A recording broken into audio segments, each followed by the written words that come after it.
The pages of the histories abound with wildlife of all kinds. As one might expect, plants and animals appear more frequently in the first half of the work, where Herodotus's geographic interests are more to the fore, but there are odd sightings even in books 8 and 9, like the exotic roses of the Garden of Midas in Macedonia, or the 10 choice camels given to Pausanias from the spoils of Plataea. One wonders just what became of them. Although there's been a considerable amount of excellent work on Herodotus's interest in the natural world in recent decades, notably by Rosalind Thomas and Catherine Clark, this has tended to focus on landscape and environment with either an ethical or a scientific focus, and only limited attention to wildlife as such, though there are a couple of pages on, quote, Herodotus as naturalist in James Romm's contribution to the Cambridge Companion, which anticipates some of my approach. So there may still be something to be learned from looking specifically at the various ways in which Herodotus handles animals and, to a lesser extent, plants. I shall pass over domesticated animals and plants, except where they would have seemed more or less exotic to a Greek audience, as with cats or camels, but otherwise adopt a fairly broad approach. Inter alia, not all the passages which seem to me relevant refer to living specimens, as we shall see. I shall also be adopting a comparative view, looking at aspects of Herodotus's natural history against practice in later eras and our own time, with the comparative material somewhat slanted towards ornithology, the field with which I'm most familiar. Many of the passages in which animals appear derive from Herodotus's own grounding, or that of his sources, in the Greek cultural imagination. For example, those which feature the menagerie of myth and epic, as with the monstrous boar in the Attis and Adrastus episode, reminiscent of the Caledonian boar, or the one which scarred Odysseus, as Duard and Munson observe. Or Artabanus is imagining the corpse of Mardonius, torn by birds and dogs in the Homeric manner. The lions, eagles, and bulls that appear in hexameter oracles, such as those foretelling the deaths of Leonidas, Hipparchus, and Aladzer of Barcae, or the birth of Cypselus, come from the same conceptual pool. And Agaristes' dream of giving birth to a lion is closely related. Omens and portents, I think, are rather different. While they occasionally involve portentous heroic creatures, like the lion which Meles' courtesan bore, and one might compare perhaps the name of the Troysian marine Leon, more often they involve not exotic rarities, but precisely familiar creatures. Sometimes these behave significantly, as with the 7 pairs of hawks attacking 2 pairs of vultures, which inspire the Persian 7 to attack the Magi. At other times, the significance lies in some uncanny departure from natural expectation. A horse giving birth to a hare, a hermaphrodite mule foal, or horses eating snakes. And incidentally, I was reminded in preparing this that among birds, what are called half-siders, with one side is female and one side is male, so hermaphrodites, are quite common in bullfinches apparently, and you also see it in blue butterflies, where one half is male, which is blue, and the other half is female, which is brown. The swarming of bees was a regular source of portents. One might compare with the hive built in the head of Anacelos the biographical tales of honeycombs in the mouths of Pindar and Plato, and that the reference for that is Lefkowitz's Life of the Greek Poets, page 82, with notes 5 to 7. Not to mention the biblical hive in the lion's corpse, which until recently adorned tins of Lyell's golden syrup, with the motto, "Out of the strong came forth sweetness." Elsewhere, the familiar ambient wildlife of the real world sometimes plays a role in the narrative, as with the wolves in the story of Euenius the negligent night watchman, the last wildlife in the work, or the birds nesting on the temple at Branchidae, which get caught up in Aristodicus's negotiations with Apollo. Sometimes it's almost a natural assumption, like the wild animals of the remote mountains, which Harpagus expects to devour the exposed baby Cyrus. In other cases, it's a kind of stock feature. Thus, the hare is a beast of venery, the typical hunter's prey, making it a natural device for Harpagus's secret message ploy, or a stimulus to set the Scythian army herring after it. Sorry about that. Occasionally, the handling seems deliberately muted. The device that gets Polycrates' ring back into his hands is just a fish, albeit a big one. Had this been Attic comedy, one would have expected the variety to be specified. A turbot, perhaps, as in Juvenal's satires. At the other end of the scale, for precision, is the wonderfully vivid vignette during the Persian ascent of the Anapaia, in which first the thick woodland muffles the sound of their approach, and then the noise of their feet in the leaf litter alerts the Phocian picket to their imminent arrival. Here, the natural world is, at least in a limited way, contributing to events. More prominent examples include the, quote, wild beasts, most likely sharks, which inflict heavy casualties on the shipwrecked Persians from Mardonius's abortive expedition, or the lions attacking the camels in Xerxes' army. There is space here to see something more, as Catherine Clark does, a moral aspect whereby the Greek environment resists the environmentally disruptive invaders. And one could add the starvation they suffer on their retreat, also highlighted by Aeschylus in the Persians, 488 to 91. Though, given Herodotus's emphasis on Persian consumption of resources on their way into Greece, that makes sense in simple historical terms. At all events, there are certainly places where Herodotus credits animals with historical significance. The impact of the Persians' camels on the horses of the Lydian cavalry, the swarm of field mice which came to Sethos' rescue, and the plague of snakes which drove the Neuroi out of their territory in Scythia. Much of this may be only in the background, but it is still environmentally richer than the bare pages of Thucydides. However, there are, in addition, many passages in which Herodotus seems to be interested in wildlife for its own sake.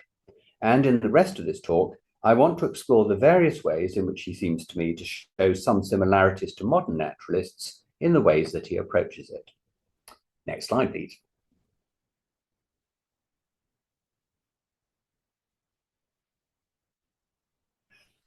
Let us begin with the remarkable wildlife which he says is to be found in the world's most distant and environmentally extreme regions. Fantastic beast and where to find them. But this is the original World Book Day publication, which I bought when my children were young. These fantastical beasts are notably addressed in the celebrated passage in Book 3, chapters 102 to 116, which is where modern discussions often concentrate, sometimes with implications for the historian's veracity and reliability. And indeed, it's been discussed on numerous occasions in this forum, and I'll draw on it myself more than once.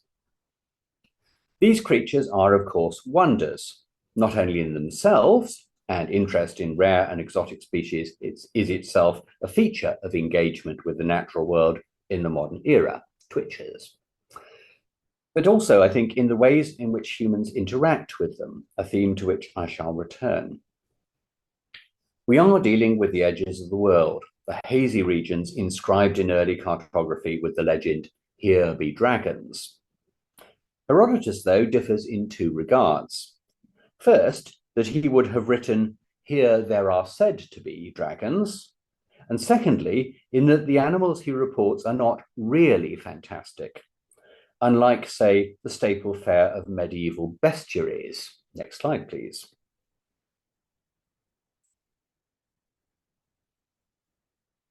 Creatures like, reading from left to right, the manticore, the cockatrice, the sea stag, and the mandrake. The mandrake's on the top right. The only hybrid creatures mentioned in the histories are the reputed gold-guarding griffins, opponents of the one-eyed arimaspoi, about whom he is overtly skeptical. The only animal with anything like uncanny or supernatural characteristics is the phoenix, where he is very careful to place the whole account in reported speech and to make clear that he has not personally seen one. In fact, it's worth recalling that the historian who does report the appearance of a phoenix is Tacitus, who is nobody's fool. Otherwise, the giant ants in India, the carrion birds with cinnamon in their nests, and the winged snakes, even the bats which defend the cassia, are recognizably related to real-world creatures, albeit that they are unusual in size or behavior, as Herodotus's comparison of the ants' nest building with that of regular Greek ants implies. And the statement that the Persian king has some specimens of the ants in his private zoo brings them almost within range of observation. And I'll come back to the snakes in a moment. All the same, these are also travellers' tales of wonders that are out there somewhere, and pandered to an appetite that is with us still. Indeed, the perennial hankering for a belief in strange and marvellous entities is so entrenched today that there is a formal name for it: cryptozoology. Next slide, please. Among classic examples of the modern-day thaumater in which it deals, one might cite, again reading from left to right, Bigfoot or Sasquatch, the Yeti or abominable snowman, footprints only, the Loch Ness Monster, in which even as distinguished as a naturalist as Sir Peter Scott was prepared to believe, and this is his famous painting of what he imagined that it was like, a sort of pterosaur, and another supposedly surviving dinosaur, Mokele Mbembe, reputed to be a Congolese sauropod. On the other hand, the possibility of actual living fossils is attested by the two species of coelacanth, the second of which was only discovered as recently as 1997 to 98. Some wonders are genuine. It's also worth remarking on the way in which the existence of such remote wonders and even more mundane creatures, such as alleged big cats in well-trodden Britain, creatures like the Beast of Bodmin Moor and the Beast of Exmoor, remains remarkably difficult to verify, even in the modern digital age. By contrast, we should remind ourselves, when we turn to actual observation, that Herodotus did not have the benefit of any optical instrument, notwithstanding the title slide, nor of the more developed firearms which drove so much of Victorian investigation into natural history. Nor indeed was he always able to observe a living specimen in the field. The aforementioned winged snakes are a case in point. Uniquely among the edge of the world exotica, he reports, though in his account of Egyptian animals rather than in the Book 3 passage, that he has seen something. Not the living animals, but apparent anatomical remains of bones and spines, acanthi. Despite the detailed and learned investigations of Thomas Brown, and that chapter is on the handout, what he saw and from what species it was derived remains mysterious. But in this context, it might be more illuminating to put ourselves in Herodotus's shoes. It seems plausible that the reality of the snakes themselves was guaranteed by their presence in Egyptian, biblical, and Assyrian sources. And presumably he was persuaded that the faunal remains, assuming that that's what they were consistent with the description of the snake's physiology, which he was given and reports here, including the bat-like wings. And in 307.2, he adds that snakes were poiculoi, which couldn't be deduced from their skeletons. Even today, when understanding of anatomy and physiology is much more extensive and fully grounded, reconstruction from skeletal remains alone is always tricky, especially when, as in this case, there was no reliable point of reference. Now, the next slide, please. So this is illustrated by an entirely gratuitous Calvin and Hobbes cartoon strip.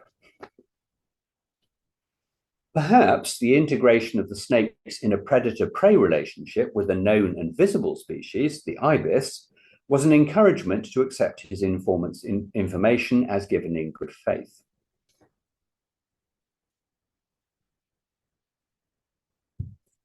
For much of what he describes, particularly in Libya, to which I shall return shortly, he doesn't go into much detail, but there is often sufficient information to align his animals with species known today and to allow us to infer that either he saw it himself or, more likely, got a good description from an observer, who may have been mainly Cyreneans, as Corchella suggests.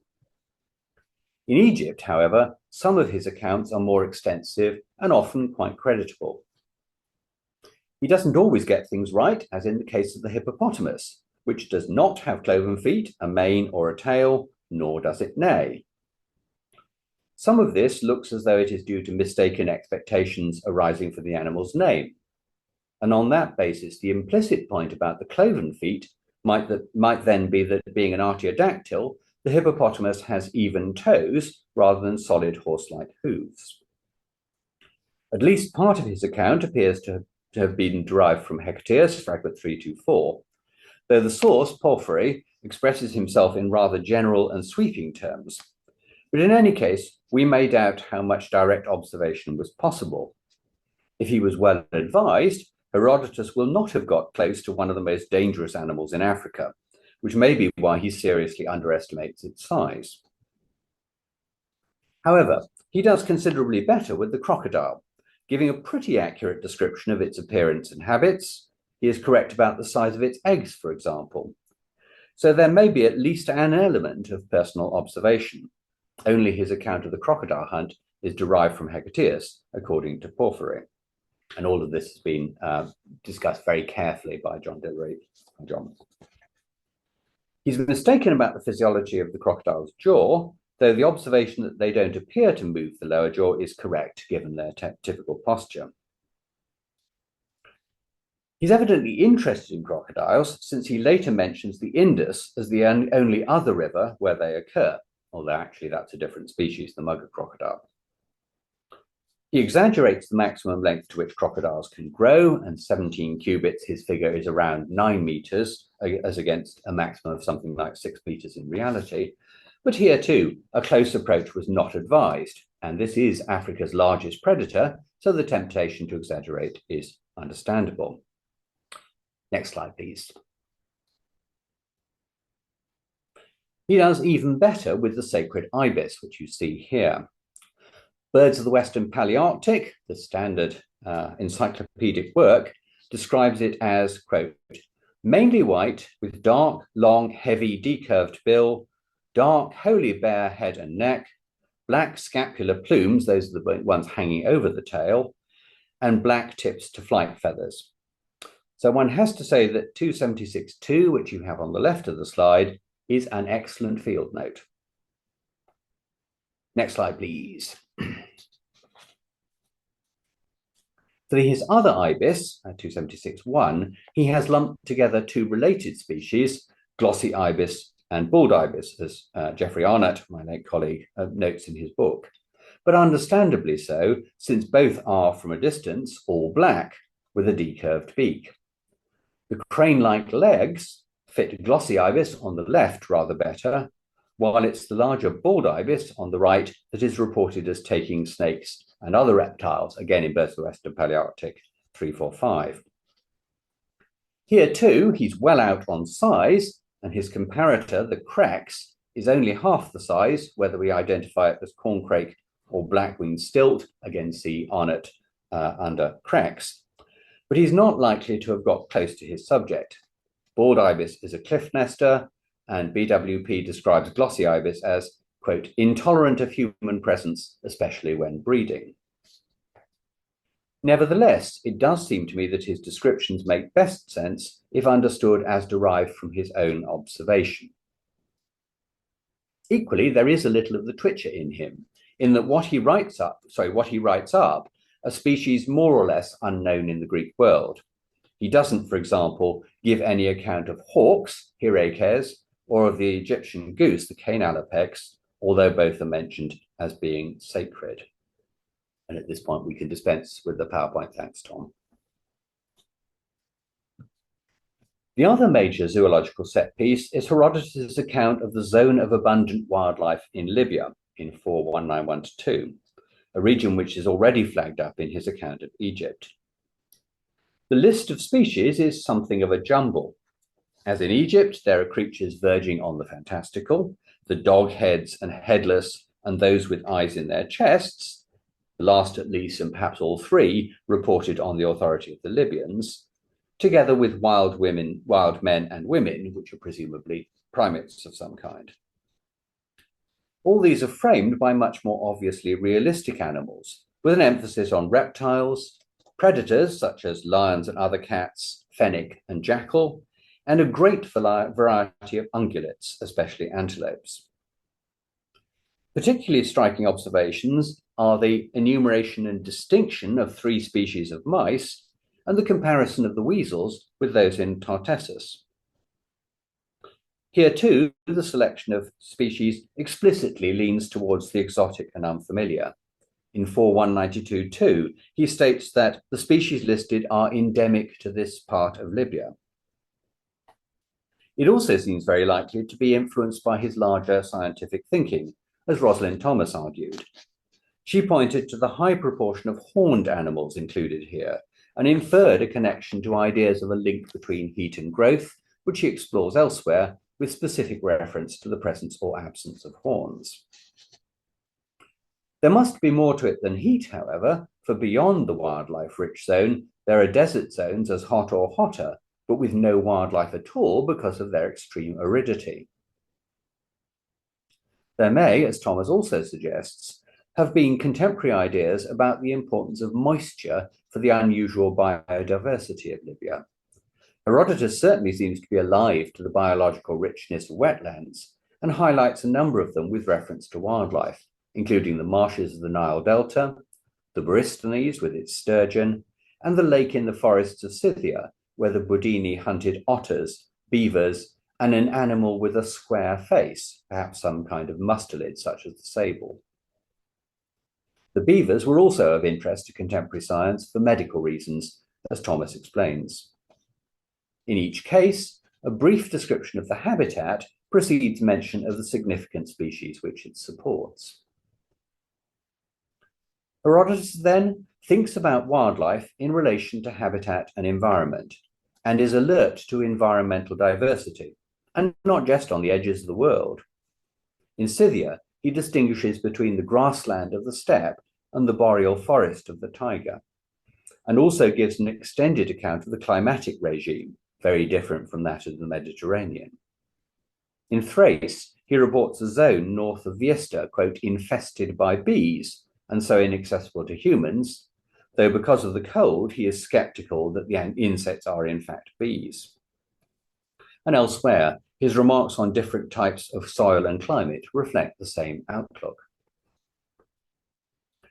At such points, Herodotus shows that there is more to being a naturalist than good fieldcraft. And indeed, there are numerous other passages where Herodotus seems to be anticipating zoology and the systematic study of animals in themselves. One obvious area of study is reproduction, perhaps the most fundamental today in the era of the selfish gene. And Herodotus, for example, gives an account of the breeding biology of what are probably tilapia in Egypt. Although there is some misunderstanding, he describes the basic spawning process and picks up on the unusual fact that their mouths play a role in breeding. Darcy Wentworth-Thompson here is a little more charitable than Lloyd. The latter reasonably describes the account of shoaling up and down the river and the resulting, quote, bruising, which is perhaps inferred from a spot on both sides of the head, as, quote, pure paradoxography. But that's hardly unparalleled in later ichthyology.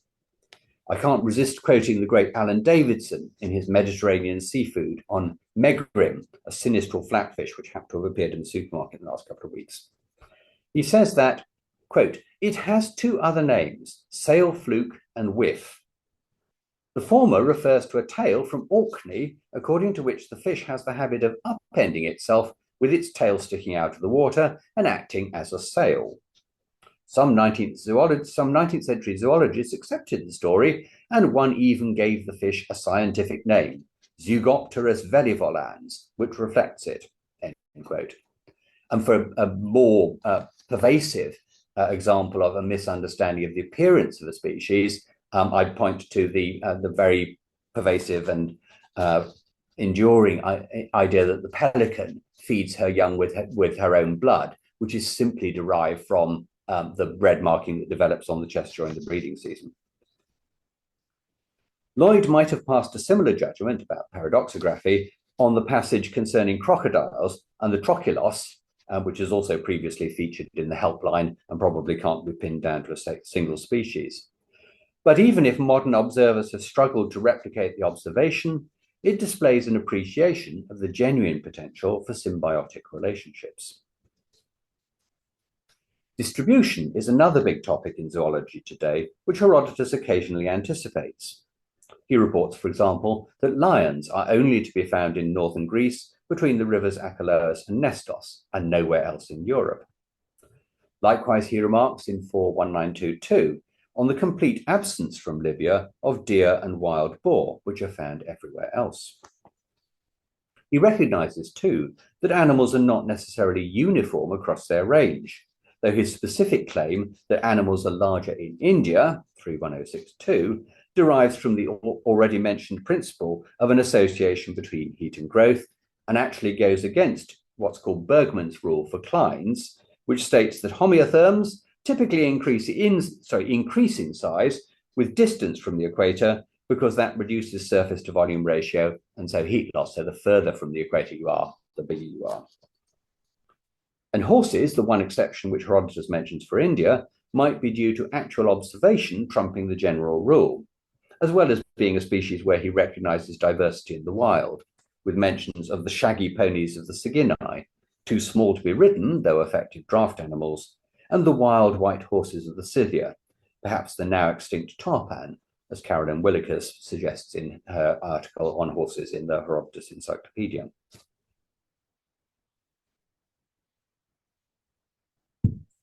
We are back with the celebrated passage on the edges of the earth. And one of the key elements there is another major theme in zoology, population dynamics. That theme is entangled in the context with larger concerns of cosmic balance, divine providence, and reciprocity, which are not my concern here, and on which I would have nothing new to say. The point that I do want to make here is that Herodotus has intuitively recognized that population dynamics are dictated by the balance between reproductive productivity and mortality. He perceives the latter essentially in terms of predation, which is not surprising, as that is what is mainly observable. The impact of factors such as disease and starvation wasn't really appreciated until individuals could be identified through ringing or banding in the case of birds, which revealed a typical level of mortality of about 80% per annum for small passerines. Predation as a limiting mechanism features in Book 2, implicitly in the account of ibises preying on the winged snakes, and explicitly when he says that cats will be more numerous in Egypt but for the regular killing of kittens by the males. He recognizes the asymmetry in predator-prey ratios, with relatively small numbers of predators, especially apex predators such as lions, and their much more numerous prey, as well as more specifically highlighting the difference in their reproductive strategies. Lions produce few young, but are, at least by implication, long-lived, and I think in their case, Herodotus probably assumes death by old age. While prey species, such as hares, are highly prolific in what are probably assumed to be short lives, since the parents may also be predated, to compensate for high levels of mortality. On this account, superfetation, which was actually scientifically proven for hares in 2010 by a German team, will be an adaptation to optimize productivity when food resources allow. And it also requires, of course, that the young aren't dependent for long. One of Herodotus's case studies, lions, is ridiculed by Aristotle in Historia Animalium, and indeed, as soon as one starts to think about the mathematics, it will not work as stated, since the lone cub will only at best replace one of the breeding pair. That said, he seems to be only thinking of the lioness, male lions being rather hands-off parents, and his figures might not be so badly off if sex ratios were not in fact equal, and if some twin births helped to offset loss of males. The other essential features of his argument can certainly be paralleled. What is now termed semal parity, breeding only once in an individual's lifetime, is quite widely attested. Atlantic and Pacific salmon are a familiar example, and European eels behave similarly. And an Australian marsupial called the antechinus is also widely cited in the literature. Equally, numerous examples of sexual cannibalism are now to hand. The praying mantis is the most celebrated perpetrator, and the behavior is widespread in other insects and in spiders, as well as in some octopodes and, intriguingly, the green anaconda. The behavior is easier to describe than to account for, but sexual dimorphism with larger females, nutrition, and male reproductive strategies are more favored explanations than phthisis. All the same, in addition to the fundamental insight about population dynamics, Herodotus has also taken a few steps on the way to understanding some of the mechanisms through which it might play out. Another intuition, perhaps even more impressive, concerns migration.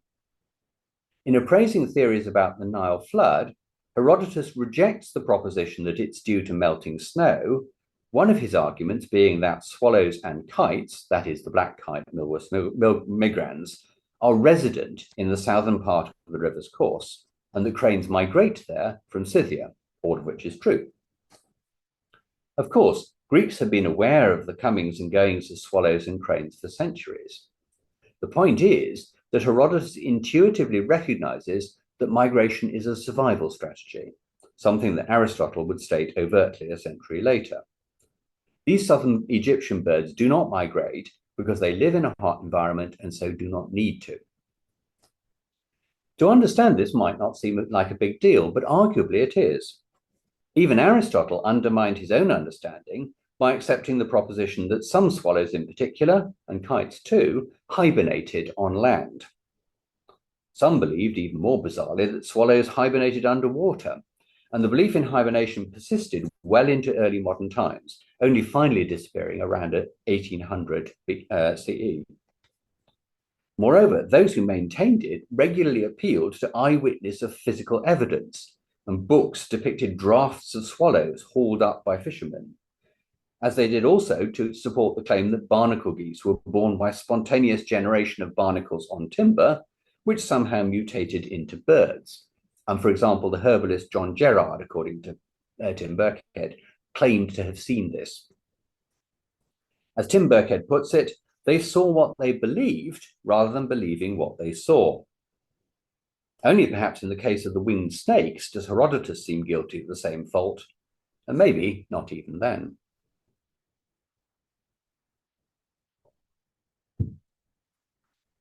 Herodotus then frequently shows himself to be a decent naturalist by the standards of later periods, and even by those of the present day.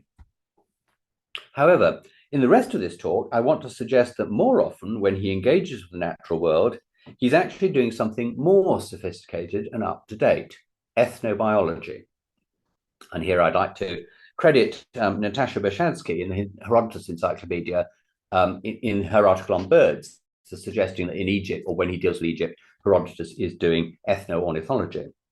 And of course, there is Greek ethno-ornithology, and I point to Pollard's book as early as 1977 for dealing with the way that birds are embedded into Greek society. I noticed the other day that book is dedicated to the great wildlife bird painter, Charles Tunnicliffe. As the name ethnobiology indicates, the science, which only started to emerge as a distinct discipline in the early 20th century, is concerned with all aspects of a culture's interaction with the natural world, including its knowledge and understanding of nature, the use it makes of natural resources, and the significance of nature for that culture, for example, in spiritual terms. Early ethnobiologists often collected local biological knowledge, including the names of plants and animals, which in some cases carry over into modern usage. For example, the Maori names for endemic birds such as takahe and kakapo in New Zealand, or the Hawaiian nene. In Herodotus, a quarter of the non-Greek words he reports, proper nouns aside, are the names of animals and plants, or of products made from them, including Kampsa, the Egyptian name for the crocodile, which he gets more or less right, Lloyd's commentary on 269.3, and Kiki, castor oil, where he is spot on. The description of Egypt also provides an exemplary analysis of the cultural significance of nature in the chapters dealing with the place of animals in Egyptian religion, 65 to 76. The opening chapter outlines a society in which the relationship to the natural world is radically different from that familiar to a Greek audience. All animals are sacred. Lloyd remarks that, quote, Herodotus does not exaggerate by much, and therefore all animals enjoy legal protection, to the extent that killing one deliberately, or even accidentally in the case of hawks and ibises, is a capital offence. Although Herodotus's reticence in matters of religion means that he does not explore experience and belief, he shows how religious practice integrates animals into human society, to the extent that care of sacred animals can be a hereditary occupation, not to mention the economic aspect created by offerings for feeding them. And elsewhere, he notes or he alludes to tax revenues derived from the fish of Lake Moeris. Care for animals also translates into a range of funerary practices. Most strikingly, in the case of cats, this includes formal mourning as well as mummification, while other species are interred. Though bears and jackals are not laid to rest in holy ground, like dogs and monkeys, they are still accorded proper burial.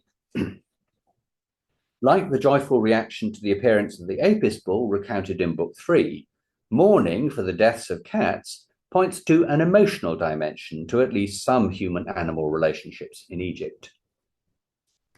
In the case of the crocodile, Herodotus brings out very well the tensions and contradictions in human perceptions of and reactions to such a powerful creature.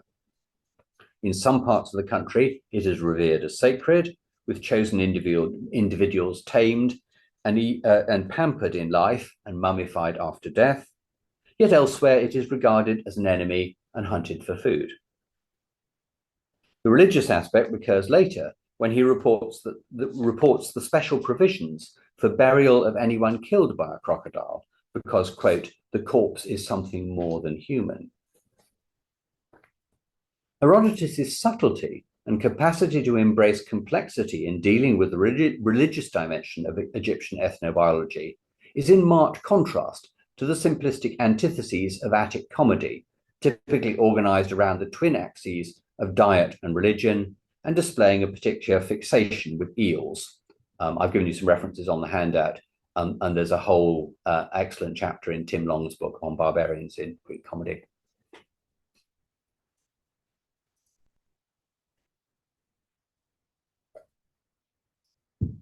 In this section, Herodotus's descriptions of nature, which, as we've seen, are selective, with an emphasis on the exotic, are thus framed by the larger cultural and religious context. Elsewhere in Book 2, his focus is chiefly on the uses which Egyptians make of natural resources. That features only incidentally in the religious section in his mention of the use of hippopotamus hide for spear shafts, alongside the eating of crocodile, though the pest control services of cats are perhaps also implicit. But even that is sufficient to show that for him, the different aspects cannot be compartmentalized. Usage is the main focus of the section on the Nile marshes, chapters 92 to 6. He describes the use of the lotos, other water lilies, and papyrus for food, along with fish, and the cultivation of the castor oil plant, a wild plant in Greece, for oil, as well as the construction of boats from acacia wood and papyrus. The use of fishing nets against the ubiquitous mosquitoes looks like a secondary phenomenon, an adaptation arising from a lifestyle centered on fishing. As we shall see, Herodotus seems to have a particular interest in cultures organized around fish. Usage is the leitmotif of his ethnobiology in other parts of the work. The key needs of diet and clothing, staples of his ethnography, are regularly treated in terms of how they are satisfied from locally available natural resources. Thus, for example, the inhabitants of the Araxes marshes are among the fish eaters and wear clothing made of sealskin, while those who live on the islands in the river are vegetarians, eating roots in the summer and stored tree fruits in the winter, and also, beyond basic dietary requirements, enjoying a plant-based intoxicant, perhaps cannabis, though Herodotus doesn't say so, although he names it when describing a similar practice in Scythia. There, it is also linked to hygiene, since males enjoy it in a kind of sauna, a practice which Herodotus complements with the female equivalent, which is also plant-based. And in addition, cannabis is also used to weave high-quality textiles comparable to flax, truly a wonder plant. Meanwhile, back in the Caucasus, The vegetarian inhabitants make use of the leaves of particular trees as a colour-fast dyestuff. In larger or more developed regions, there's some degree of diversity.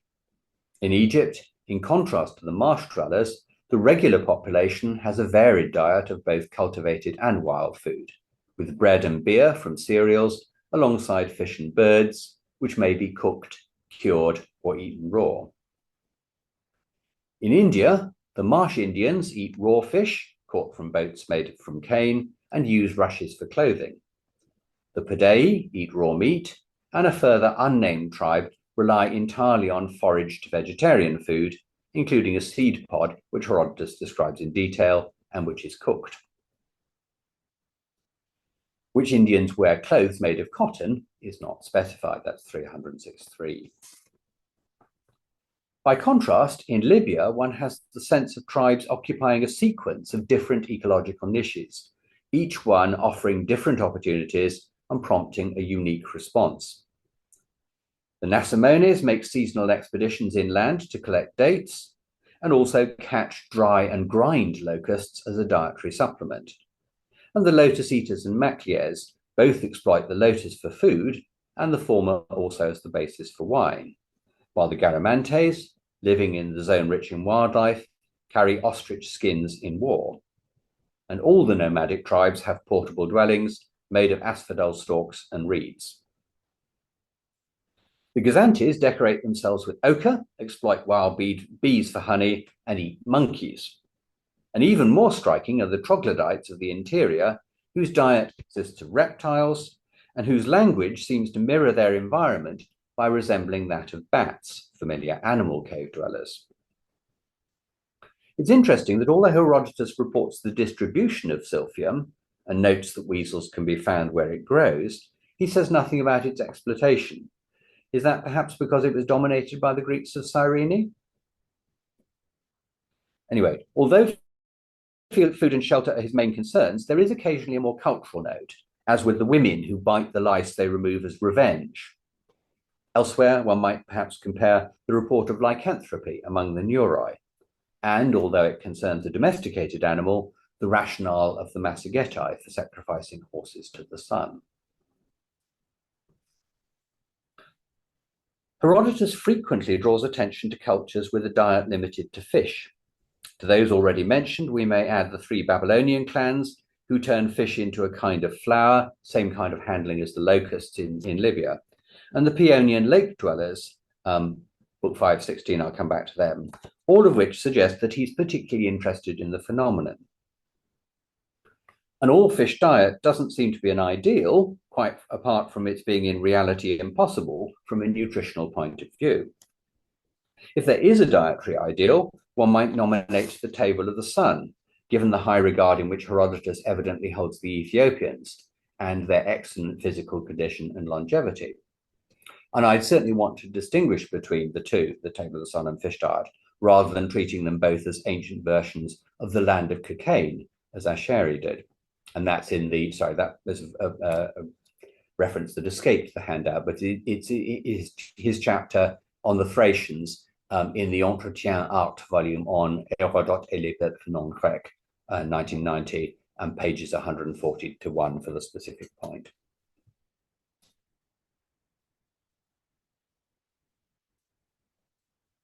Nevertheless, fish eating does perhaps represent a certain kind of simplicity and integration with one's environment, and I'll return to this point at the end of my talk. In fact, overall, Herodotus offers little or no judgment of the uses to which different cultures make of which different cultures make of their environment, and there's a more or less complete absence of evaluative language in his descriptions of this. Perhaps the closest he comes is when describing the Magian nomos of killing all the animals they encounter, apart from dogs, with what seems like implicit disapproval. And that could be because it's gratuitously wasteful in environmental terms. Again, passing references to the monetization of natural resources within the Persian Empire, the gifts of ebony and ivory from Ethiopia and frankincense from Arabia, and the exploitation of the water supply in Chorasmia, hint at a distorted relationship with the environment, but he is not overtly critical of Persian attitudes to the natural world as a whole. Their treatment of white doves, like the presence of camel in their diet, is neutrally reported as ethnobiology. Religious respect for water is programmatically flagged up in the Persian ethnography and reflected in Darius's honouring of the Teoros, just as Xerxes' honouring of the Lydian plane tree, and perhaps of the Athenian sacred olive, if Angus Bowie's ingenious comment ad hoc is right, are in line with Persian concern for horticulture. What is at issue, as with other aspects of the ethnography, is the failure of Persia's rulers to adhere to their own principles and the negative impact of empire. And here I would follow Catherine Clark rather than Rom, I think. Most of Herodotus's ethnobiology is to be found, unsurprisingly, in the first half of the work, before the onset of the Ionian revolt shifts his focus closer to home.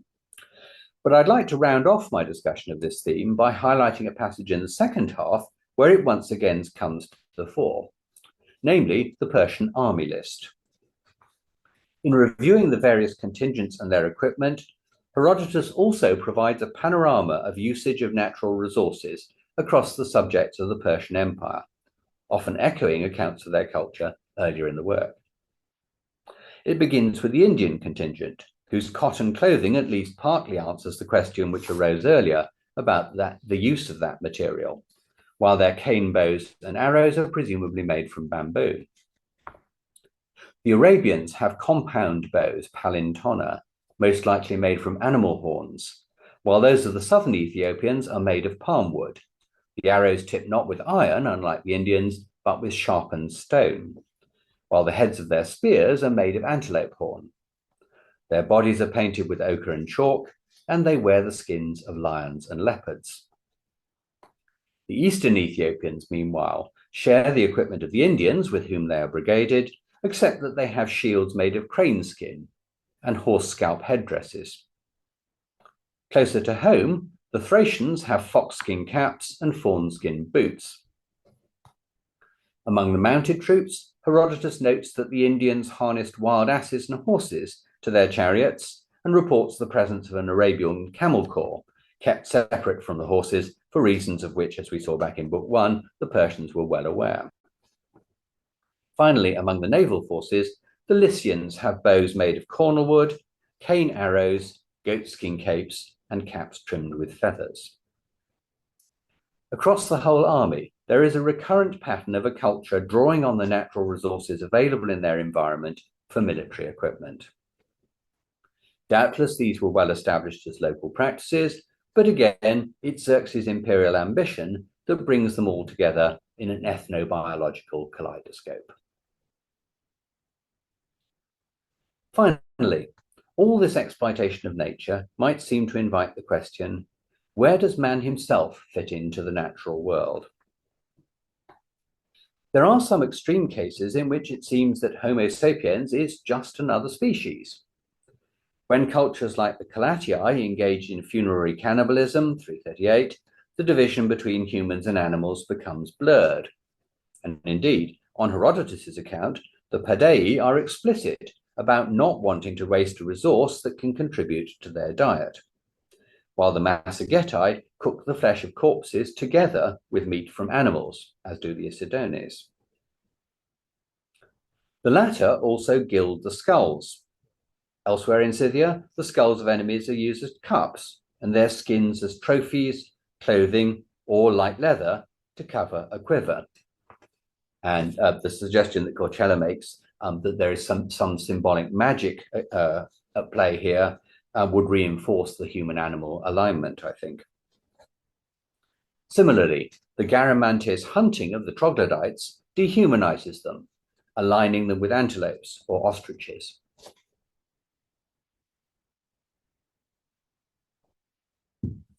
Still, these are extreme cases. Elsewhere, what Herodotus seems to me to highlight is the ways in which humans integrate themselves into the natural world. Clearly, man is the dominant species, but that is not through any divinely granted dominion over nature. And while domination of nature is possible, there is little sign that Herodotus regards it as desirable, certainly on the scale practiced by the Persians. It is better for a people to stick to their own space and make good use of what it offers them. One of my favorite chapters in the Histories, 516, mentioned already, seems to me to offer a model of how this should work in his account of the lake dwellers of Lake Prasias. They are the most fully realized instance of a fish-eating culture, and there is more to them than primitive simplicity. They live on wooden platforms on piles in the lake, like Scottish and Irish crannogs, with only a single narrow access point. And the two species of fish, for which Herodotus gives the native names, paprax and tilon, provide all the food needed for them and their domestic animals, which is easily accessed from the platforms. Their whole self-contained lifestyle is adapted to their environment, even to the extent of tethering their babies to prevent them falling into the lake, and makes excellent use of its resources. It also enables them to avoid subjugation to the Persians. Herodotus uses the word nomos here only in respect of their marital practices. Nevertheless, in his brief sketch of the culture as a whole seems to me to exemplify a strand in his thinking on nomai, which thinks of them as adaptive responses to environment and circumstance. That theme, I think, could be further explored in relation to Egypt and Scythia in particular, but that will be another paper. Thank you.